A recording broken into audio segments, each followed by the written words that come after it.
In problem number 12 in 6.2, we want to show that these two events, E and E prime, E's complement, are mutually exclusive.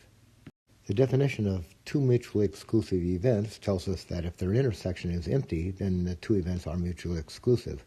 Or you can think of it as if one event occurs, the other one cannot. So let's look at this collection of events here.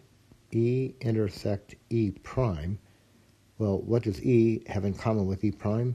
Nothing. So the intersection is empty, therefore the two events are mutually exclusive.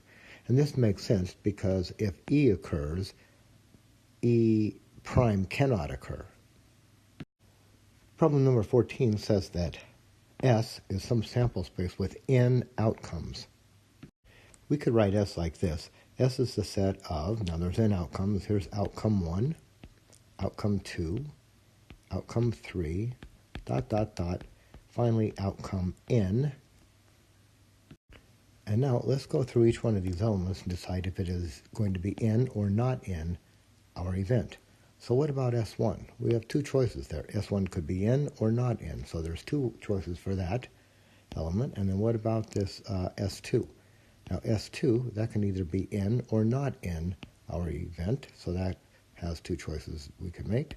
And for S3, two choices, ... all the way up to S sub n, two choices there.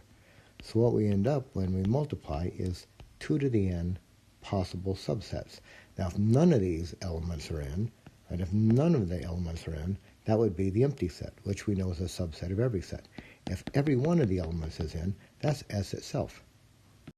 Problem number 16 asks us if these two events, E union F and E prime intersect F prime, E prime and F prime, are mutually exclusive.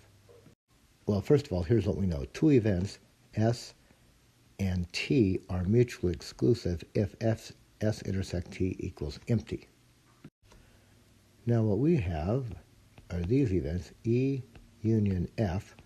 Let's put that as one event, and we want to test this one here. E prime intersect F prime. What we're looking for is that empty. If it's empty, these two events are mutually exclusive. If not, then they're not mutually exclusive. Well, here's what we can do. Let's take E union F, and then what we can do over here is we can apply De Morgan's laws. Let's just remind ourselves what De Morgan's laws tell us.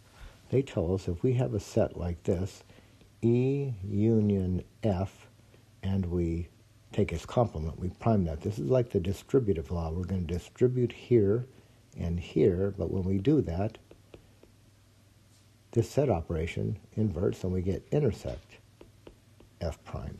There's another one. It's this one, E intersect F prime.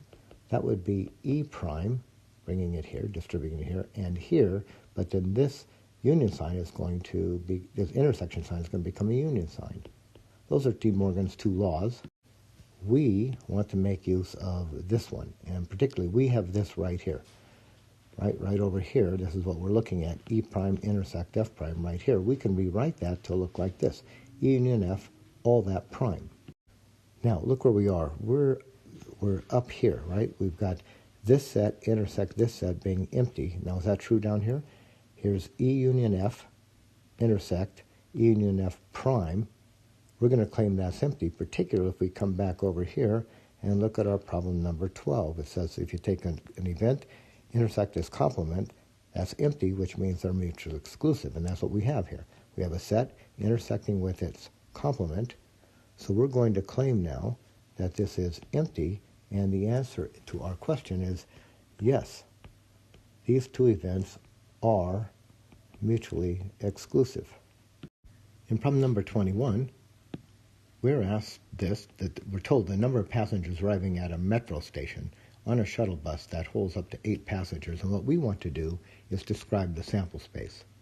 So the sample space is just going to be the number of passengers who can arrive and get off this shuttle bus. Well, how many could there be? Now, think carefully here. There's not just 8. It could be 0, right? The bus shows up, nobody is on it, or 1, or 2, or 3, or 4, or 5, or 6, or 7. And you know what? I'm going to include 8, even though it says up to 8 I'm going to read that as being inclusive. It looks like up to 8 just could be not 8 itself, but I'm going to read it that all 8 could be there. So here's our sample space. Any of these numbers could be the number of people getting off that bus. In problem 22, we're told that we're going to roll a pair of die and look at the sum of the numbers on the uppermost faces. What is the sample space of this experiment? Well, this sample space could be the sum of the top numbers on the 2 die. Now, the smallest one we could get would be a 2, right? It could be a 1 and a 1. Then a 1 and a 2, or a 2 and a 1, it could be a 3. We could get a 1 and a 3, a 2 and a 2, or a 3 and a 1. That could be a 4. And just counting so on, 5, 6, 7, 8, 9, 10, 11, and finally get a 6 and a 6. That could be a 12. Now, we're just looking for the sample space here, right? These are the sums that could occur. These are not particularly equally likely, right? You're more likely to get a 7 than you are a 2. But we'll deal with that later. Now in problem 23, we're told that we have an urn with balls that are numbered 1, 2, 3, 4, 5, 6, 7, 8, 9. And here's our experiment. What we're going to do is draw a ball out. Look at the number. Right, so we're going to draw a ball out. We're going to look at its number, and then we're going to replace the ball and draw again and observe its number. Give an example of an output. Well, here's what could happen, right? I mean, this is just an example, so couldn't we get maybe a 4 on the first? You put it back in, then you draw again, you get a 6 on the second. So here's a sample of an outcome. You could get a 4 on the first, a 6 on a second. And now the next part of the problem asks us to count how many elements are in the sample space. How many of these things are in the sample space?